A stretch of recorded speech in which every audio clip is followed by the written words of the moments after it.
Ningizimu Afrika nabakashana kamenze yaphuza umlanzi angameva ngibelele kube nakuphi la kufikele khona leli phembe njengamanje lami igama ngumfeza ngithuthu ngakho malo bathi ilaspo namagumede modwa ngane ukuthi mhlawumbe usemusha kuleli khasi uzophinda ngicela upress usubscribe ungakhohlwa ukucomment kuma video esiwafakayo bese ungilandela ku Facebook @radio inkezo kanjalo futhi na ku TikTok @radio inkezo. Nganza kwethu namhlanje sengihambe ngafika la komhlawulengana since ke kunengozi ekhona ke la sibheka khona belaphi bendabuko laphana ke sifuna nje ulwazi siyazi ukuthi abantu laphana ke bayagula ngokuhlukahlukene bafuna laphana ulwazi ke laphana ulwazi la mahala ke lolu ke esizama ukuthi sibalethele bona sibalethele eduze ke laphana okwakho kulula ukuthi nje press subscribe kuyona le channel ukuze njalo mangabe sipost ivideo nanoma umuphume lapho indabuko esobe sinayo sikhathi ukwazi ukuthi ke uthole kabanzi nanokuthi ke ungayo comment lapha ku topic ofuna mhlambe ke sikuvulele yona kabanzi lapha uzwe kabanzi mhlamba akuchazele ngento ethile ke namhlanje ke ngihambe ngafika la kamhlabelingana ikhona insizwe engivakashele lapha uDr ubaba lapha ke uDr Mbuyisa ke lapha ke umzukulu kaMavula kuvaliwe umzukulu kaGebeza ngokukhulu ukuzithoba nanokuhlonipha lapha ngikubingelele mkhulu Mbuyisa. Angithathe lesi sikhathi mkhulu ngibonge ithubo ngiphelona ngiyabingelela kuphi nakuphi lapho kufinyelela khona lo mbukiso lo bingelelayo umkhulu Mbuyisa owaziwa ngomkhulu Vula osendaweni kaMhlabelingana. Ngiyanibingelela nonke sizwe sikaMthaniya sanibonani. Abantu abaningi xa uthi bakwazi manje sike sakhuluma nabo sike sakuvakashela sike sakhuluma futhi nangayo kuyona le channel le sibona abantu phela ubasiza abantu lapha ke mhlawumbe akuchazela abantu kodwa nje mhlawumbe kumuntu oqala siyazi ukuthi ke ama video besike siwafaka kudala sikhuluma nawe lapha kodwa khona abantu abasha bathe mangabe babona bangaba nayo access ukuthi babuka ama video amadala bazi kabanzi ngomkhulu Vula. Ukuchaza mhlawumbe umuntu ongase ukuthi ubani umkhulu Vula. Masikhuluma ngomkhulu Vula sikhuluma ngomkhulu Mbuyisa izingane zakwethu ozinze endaweni yakwaMhlabelingana esikhemelele wengane zakwethu yilapha engikhona khona engisebenzela khona. Ngike ngasebenza kakhulu ke naye ukhumalo kakhulu isikhathi eside ngicabanga ukuthi since 2018 or 2020 lapho kuze kube manje ngisayibambe naye. Ngibonge nje isandla nginikeza sona nangempatha nginikeza yona mawukuya ngokuthi nje khona isimo senkinga esuke zikhona ungavela la ekhaya ngicabanga ukuthi into enjengosizo ungalithola ungafeli ngaphakathi njengeklasi. Sibonge ithuba nesikhathi. Mkhulu Vula siyazi ukuthi idatha liyabiza lapha sesivele sigxume sihlale kuyi-topic yanamhlanje ngifuna siyibheke noma ngifuna ukuchazela abantu kabanzi. Siyazi ukuthi ke kubale bendabuko impela babasiza abantu kodwa singabantu sihlukahlukene. Omunye uyathi mayichaza athi umuntu umuthi umuntu awumsebenzeli, omunye athi mayichaza athi kuyana ngegazi lomuntu. Kodwa ngifuna sibheke ukuthi khona la uthola ukuthi ngiyahamba ngiya kumuntu ngiyofuna usizo kodwa futhi ngibuye futhi ngizosebenzisa lento enginike yona kodwa futhi ingangisebenzeli. Asazi noma mhlawumbe kusuke kume lapho endabuko osuke ngiqondaniselanga mhlawumbe nalento oyifunile noma awukuchazela ababukeli imayelana nesimo esikanjalo. Ngicabanga abantu abaningi bake babhekana nesimo esikanjalo awukuchazela umbukeli lapha ekhaya ukuthi kusuke sekwenze njani mangabe mhlawumbe ngiyawuthatha umuthi kuwe mkhulu ngiyenza njengoba ungiyalelele ukuthi ngenze kanjani kodwa mangifika kuzinto engisuke ngiyibhekile akwenzeki bese kungasayenzeki ngendlela. Mkhulu.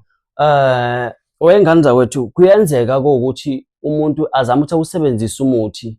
uthola ukuthi umuntu osebenzisa umuthi ungamsebenzeli noma isiwasha abanye bazame nangezizwe. Ingakho uthola umuntu siyahamba uthatha inqumo errong ngento esuke ithinta impilo yakhe ngesimanga sokuthi into enjengomuthi isuke ingamsebenzeli. Kwenziwa yini ukuthi umuntu umuthi ungamsebenzeli? Lokho ke mkhulu kwehlukane kaningi. Kwenzeka ukuthi mawuvaliwe mawuvaliwe kwenza ukuthi umuthi ungakusebenzeli. Uvalwe emsamo noma kwavalwa inhlanhla yakho noma kwavalwa ukuphila kwakho. Abanye bacaphuna izithunzi zabantu, abanye nje baphila nje ngaphansi kwengcindezi. Kwenza ukuthi umuntu asebenze ithunzi lakho ngethuna lomuntu noma ngithi ngethuna elisuke lisekhaya akuvale ngalo lo muntu osukuhlala nawe wena ekhaya kodwa ongasekho emhlabeni imenze impilo. Uzama ukusebenzisa umuthi ungakusebenzeli umuthi. Uzama isimo sewasho lutho into osukuyithinta wena iyafa wena mkhulu. So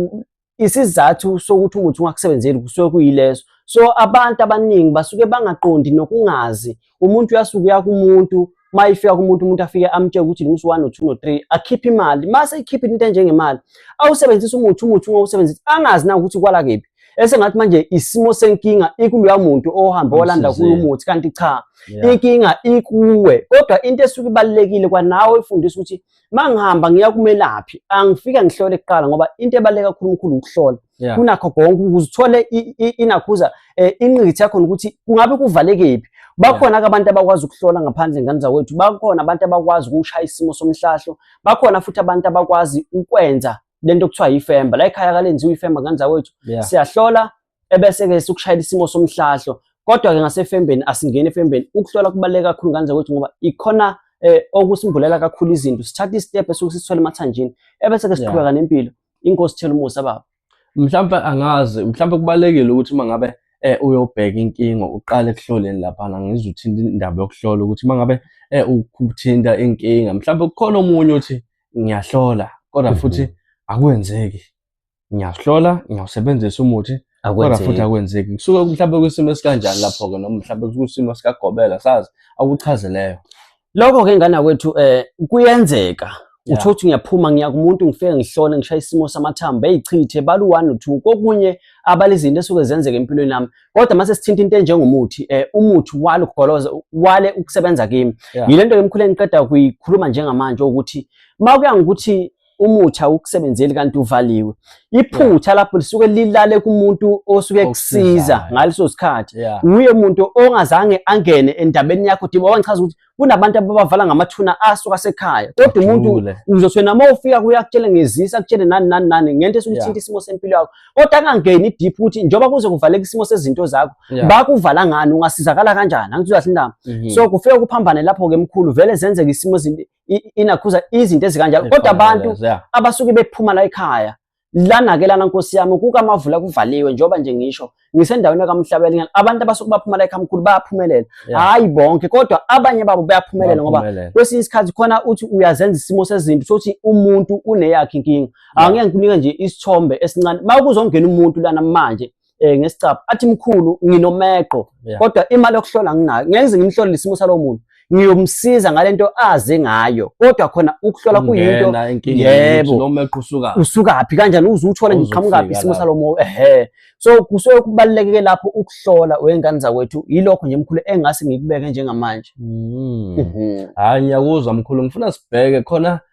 uthola ukuthi umuntu athi umuthi ngiyawusebenzisa mhlawumbe kodwa mangabe sengena ekhaya kuyenzeka isimo esikanjalo. Khona omunye umfana ukuthi umuthi manje ungasasebenzi bangena nawe ekhaya, bamnika umuthi mase ngena ekhaya akuyenzi lenkinga oleyo noma ukulapha lenkinga kumele kuyobhekana nayo lapha ekhaya. Suke sokusimo esikanjani lapho kulo ndawo. Lokho ke mkhulu mawubuya ukuthi ufika ngento enjengomuthi ekhaya uthothi umuthi usafuna ukusebenza ekhaya, makuya ngokuthi kunezinto esuke zikhona noma ngithi kunesimo sezilwane, bakhona abantu abakwazi ukuthi bakubekele into enjengesilwane egethini ukuthi mawungena nento enjengomuthi umuthi wakhe bese uphelelwe na isimo samandla ungasasebenza isimo somuthi. Ngisho ukuthi lo muthi uzosebenzisa 1 day 2 days ebese uyawuvila phela ukuwusebenzisa njalo makumele ukuthatha isimo salo muthi uwusebenzise uze uyabhocobala uyavilapha ugcina manje ungasawenzanga umuthi bese ugcina uyanakhuza uyakhutha noma ngithi uyabola. Kodwa khona ekugcineni kosuku umuthi usungasawusebenzisanga. Makuya ngokuthi ekhaya kunelwane noma ngithi kunezinto esuke zikhona ekhaya ezivalile vele kuzoba kancane isimo salo muthi ukusebenzele.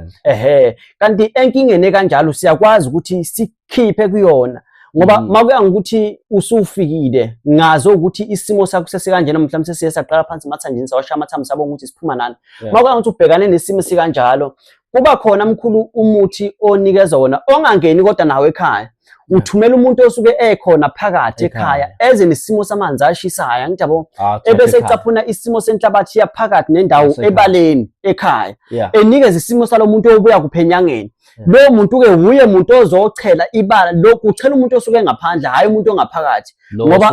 yebo yilo muntu osuke enyangeni okumele elichele isimo sebala lakho. Thina nje ngoba sila kwaMhlabelingani kulula ukuthi umuzi wakho unakhuze uzungeze ungaphandle uchele ungaze ungene nawo isimo somuthi ebese kuba khona isimo sento ezoshiswa ekhaya ukuze ikwazi ukuthena isimo samandla yalezi zinto esuke zikhona kanti nento enjengesikhonkwane ekhaya noma singaba sinye sibaleke kakhulu ngoba sibe silwe nento enjengemoya esuke ikhona ekhaya engalungile emkhulu nababa kuba nje kanjalo khehla mawufuna ukuphila kuyomela uyenze kanjalo abantu abaningi bahlupheka kakhulu thothi umuntu uthi mina mkhulu sengihambile inyanga sengihambe ubani hamba noba kanti izinto ezikanjalo mina makuyathi uzala ekhaya ungangibaleli ukuthi waphuma kubani wangena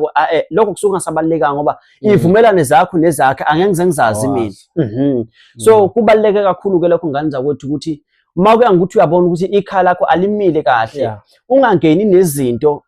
obona kahle ukuthi ziyoyi destroy isimo salemiso sokuqhamuka nayo ngoba amagama ezinyanga kusasa agcine sengcola ethi umuntu ubani wanginika umuthi kodwa uzange ungisebenzele sengikhulumela esimene sikanjalo baba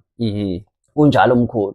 hayi ngiyathemba nezwela ababuke lapha ekhaya ke ulwazi nje oluncane silitholayo lapha na kodwa ke ngithe ke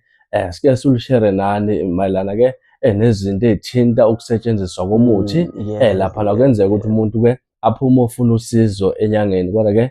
abuye lambathi impela kodwa ke amnikile imuthi futhi ke nemali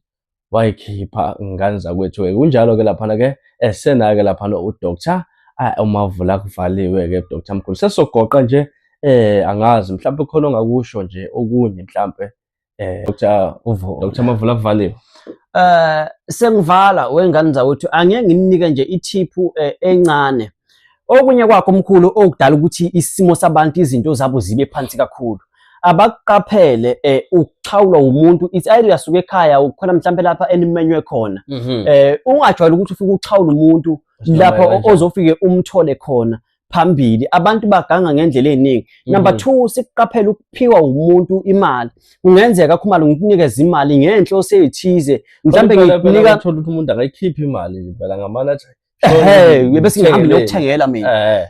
kubalekile futhi lokho kungcono kakhulu ngoba mina ngisengakunika into enjengemali ebese uyajabula kanti mina sengithenga isimo samandla yakho ngesimo salemali engikunikeza yona so kubaleke kakhulu ngani zakwethu ukuthi imali esuke iqhamuka kumuntu singayiyamukeli isinoma kanjani ungazibona sengathi manje ukhumala unenhliziyo enhle kanti cha umuntu osuke ethenga into enjengamadlozi yakho noma ngithi ethenga ukuphila kwakho noma ngithi izinhlanhla zakho ziyaqamba ziyavaleka isimo sezinto ekhaya kanti umuntu wakuthenga wena ubhekile kodwa manje wawungazi number 3 ebese siqaphela into enjengeduli isiduli ekhaya siyabheda bese kuba nento enjengemvukuzane izinto eziningi noma ngithi imoya engamihle ingena kalula ekhaya ngoba imvukuzane okukhumbula ukuthi amehla khona ukuzwabona imvukuzane isebenza ngokuthi ihambe phansi maka ukuthi ekhaya usubulawe imvukuzane kakhulu kuyingozi kakhulu even isiduli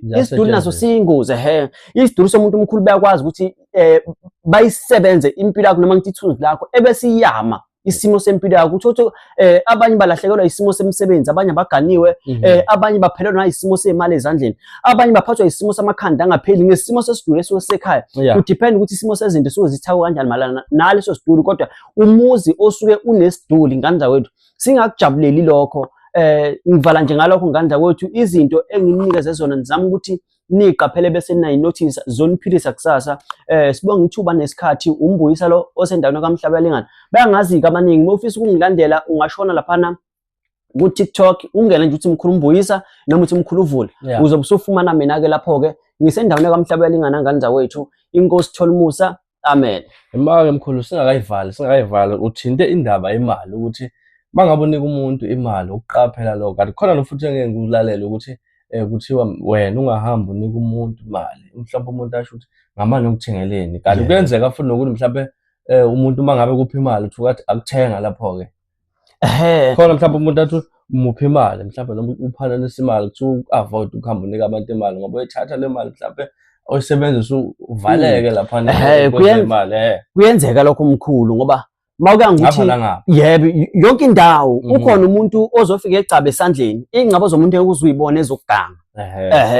ebese kuba khona imali mawuka ngithi mina ngumuntu ogangayo ngiyoyithatha isimo salo mali abanye imali bayisika ekhoneni noma umuntu ayisike nje kancane kodwa ungeke uzunaka ngoba usuke ujabulela into enjengemali esukuqhamuka kuwena uze uthi ubani unenhliziyo enhle kanti cha umuntu osuke ethenga into enjengamadlozi ukhumbula ukuthi isimo sale mali esuke iqhamuka kimi imali mina esengiyikhulumise yonke izinto zami zisuke zikule mali mayifika kuwe yebo ngithi nje sengiphuma ekhaya ngazo ukuthi le mali vele sengiyisebenzile ngiyaqamba sengikunikeza inakhuza imali ziyavaleka isimo sezinto zakho nemali yakho ayisahlala abanye baxoshwe emsebenzini abanye abasahlalisani noma hlekisana babo ngento enjengemali mina sengafika ngathenga inhlanhla umuntu oganga kwemkhulu unekhona ngazi noma ngizothi talent noma ngizothi ingcaba noma ngizothi yizona noma ngizothi amajaji noma ngizothi uma kuya ukuthi mina ngiyabona ukuthi okay ukhuma kusasa uzogcina sehamba ngento enjengemoto angimphuce isimo sale nhlanhla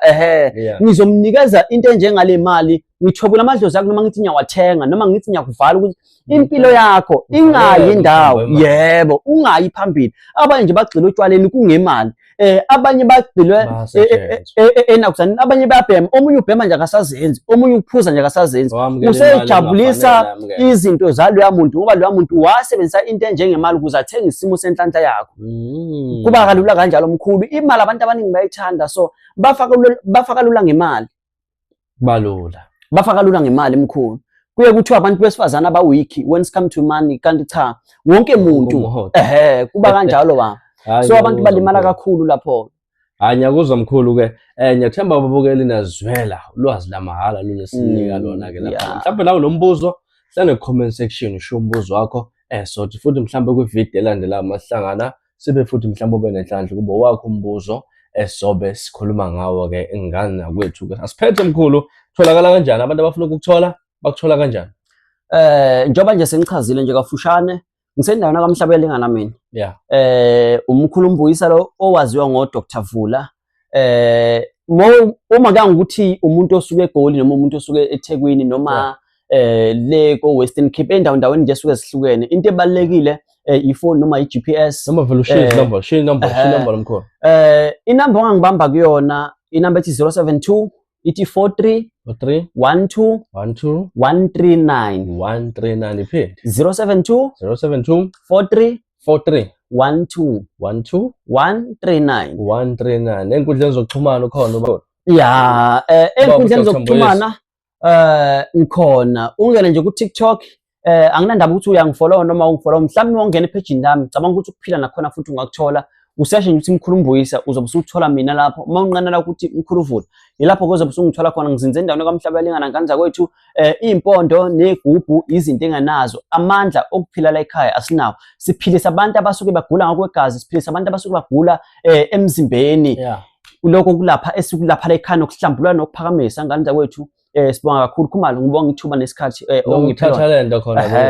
hayi la ekhaya kwathathalenda kukho la ekhaya nje uyithathela izinto ezikanje ziwasho uyitholela imithi sihlambulula umuntu ebese uyaphila sihlambulula umuntu ebese umuntu athola into njengomsebenzi uphila isimo sabantu uphila isimo semndeni siqhalisa isimo sezinto ezingalungile ekhaya sibonge ithuba nganza kwethu inkosi thela umusa amen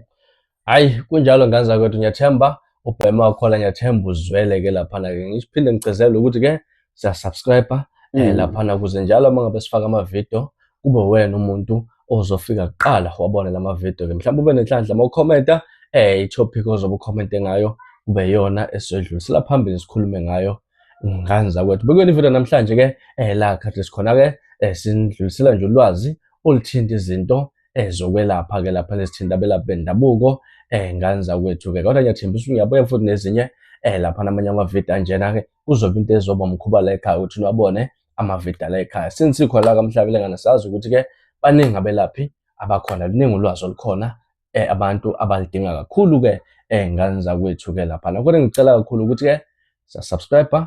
siya like siya share aningibambe kwi video elandelayo inkosi thela umusa amen.